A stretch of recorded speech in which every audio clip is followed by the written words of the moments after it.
Mr. Patnaik, thank you very much for speaking with us. Your health is under intense media scrutiny. The Prime Minister said that if the BJP wins the election and forms a government, there will be a committee formed to go into or to probe your health status. What do you have to say to that?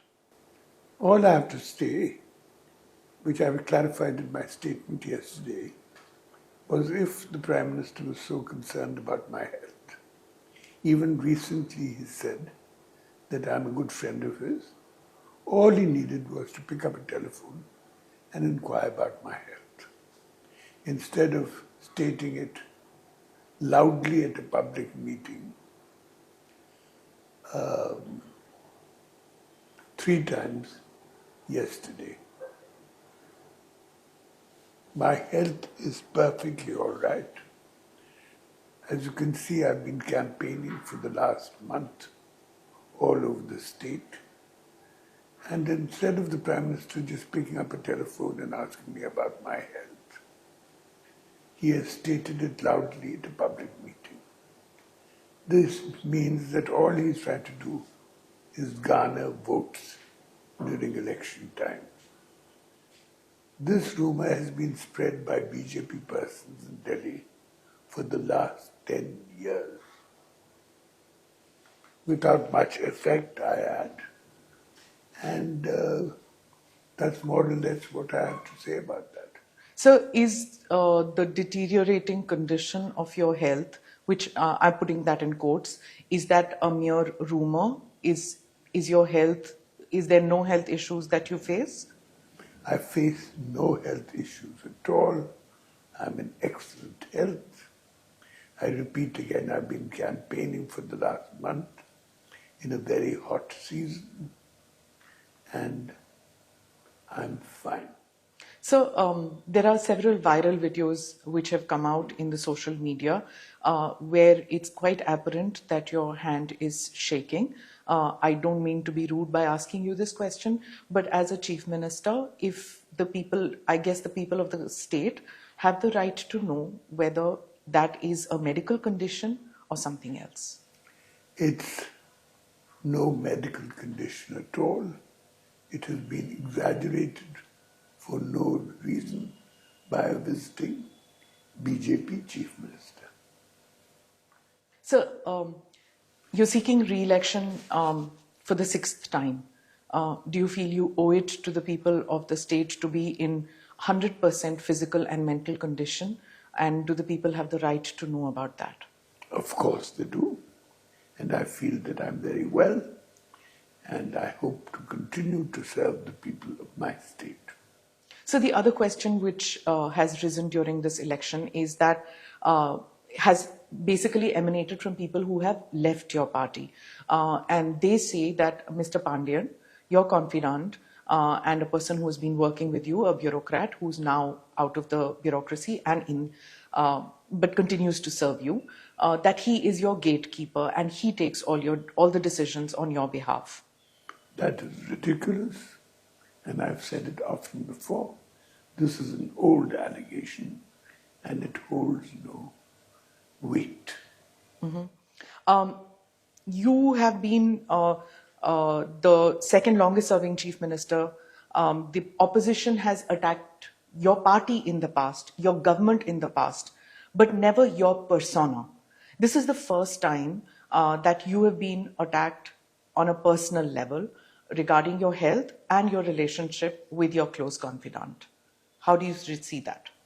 I see it that they're getting more and more desperate, particularly as their popularity is waning in the country.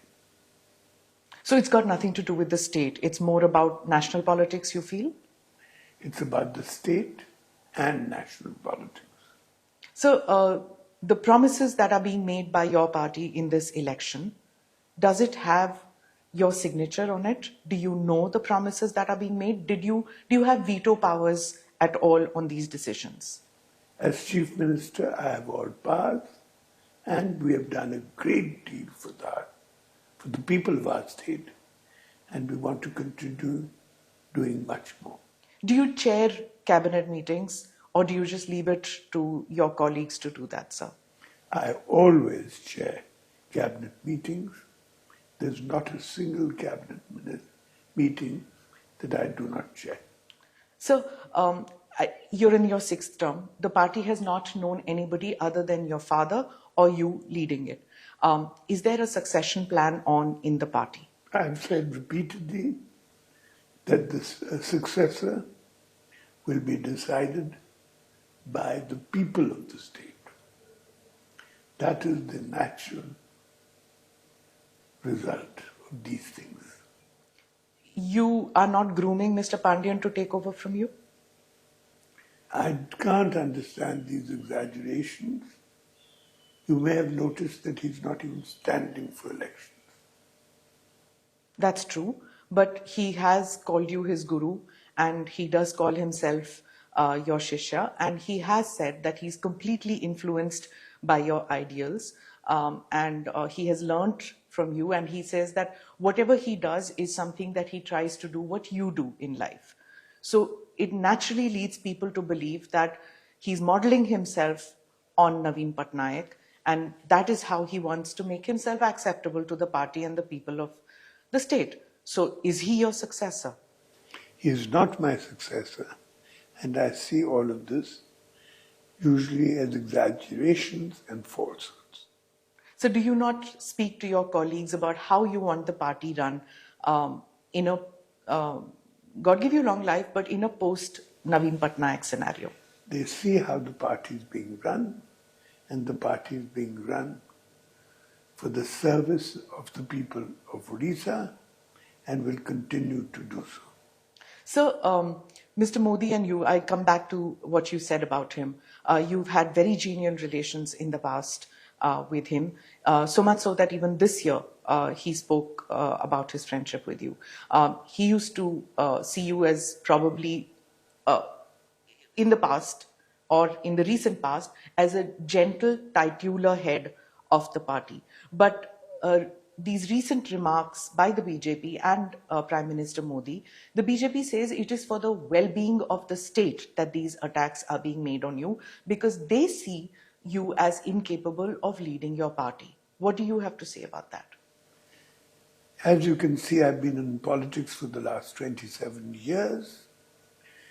I was given the position of president of the party 27 years ago.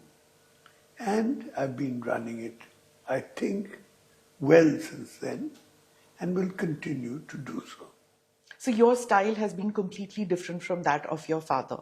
When you took over, there were similar kind of remarks that you're an isolationist, you don't mingle among the people, you refuse to change your style. You continue to be a very personal person you don't meet with many people. Do you think that that has hurt your political career in any manner? I mingle with people the whole time. As you can see in the past months, all I've been doing is mingling with the people of the state. Sir, a veteran Odia journalist, Ravi Das, said, and I'm quoting, Pandian takes care of Naveen Patnaik like a son. But he calls this arrangement, and I quote again, extra-constitutional. And he says, you may love him, but can that be a reason to put him above BJD leaders? Is what the Odia journalist vocalized, something which is spoken in the corridors, but Odia people, being gentle, non-gossipy kind, don't say it openly. But this is something that many media people say this. How do you react to this? I find all of that, to be honest, quite nonsensical. So you don't think that BJD political leaders should take supremacy over somebody who was in the bureaucracy, who's not born in this state, though has adopted this state as his own? Don't you feel that your party colleagues who have given their blood, sweat and tears for the party should have more say in party matters as compared to Mr. Pandian? Party members certainly have a great say. They have high positions. They're ministers. They're the people's representatives.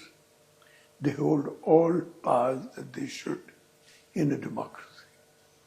So during elections, the chief ministers and potential chief ministers, they attract a lot of attention. Every movement is scrutinized quite a bit, and especially a chief minister who's seeking a sixth term. So when these viral videos came out and when there is only one person who's seen very close to you, if that person is a cabinet secretary, a principal secretary, it's his job, it's his duty to be close to you.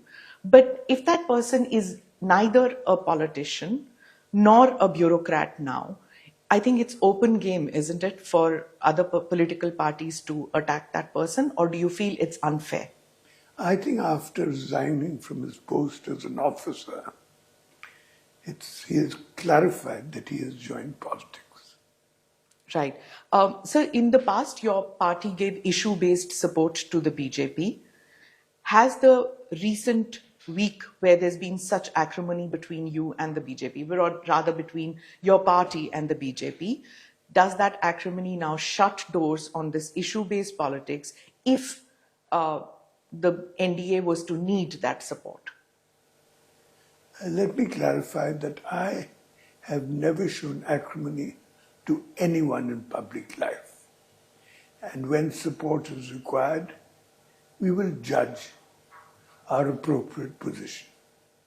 Right. Are the fissures between your party and the BJP too deep now to be mended? Let us see what the position will be in the future. That will be the judge of future events.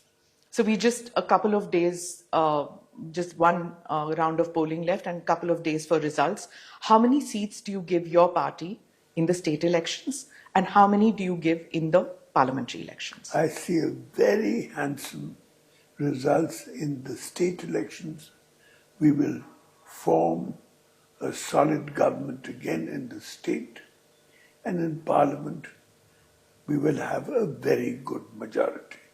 And you will be chief minister for all 5 years if you win? I certainly hope so. Right. The Prime Minister says that on the 10th of June, the BJP will form government here. Your party says that on the 9th of June, you will take oath of office. What is the number significance in this? I don't look at it as a number significance. I look at it as the practical position. So the Prime Minister, you said that the Prime Minister could have just picked up the phone and called me. Did you have that kind of a relationship with Prime Minister Modi, and when did that relationship stop? For example, could you have picked up the phone and called up Prime Minister Modi? I've done that often, and when I mentioned about picking up the telephone, after all, the Prime Minister has recently stated at public meetings that I'm a good friend of his. So wasn't it his duty, if he heard these rumors and was concerned about it, to have just picked up the telephone and asked me about them, or to announce it at a public meeting, a public political meeting, to garner votes? What do you think? So there have been several BJP leaders who came, cabinet ministers, who've been coming and campaigning for their colleagues in the state for the central as well as state elections. What is it about Mr. Sarma that has irked your party all that much, his campaigning? Because the people of Odisha are not used to guests who come to our state being so personally insulting and vindictive. He carried on a very unattractive election in Odisha. So when the personal attacks were made on you, I didn't see any chief minister from the rest of the country come out in your support. There was a time when you had personal relationships with Ms. Jayalalitha, with Mr. Modi when they were chief ministers. They always spoke in your support. You used to speak about them. But this time, when the attacks were made, there were no statements from anybody, not from the Congress, which is the third party out here, not from anybody else. Why do you think that?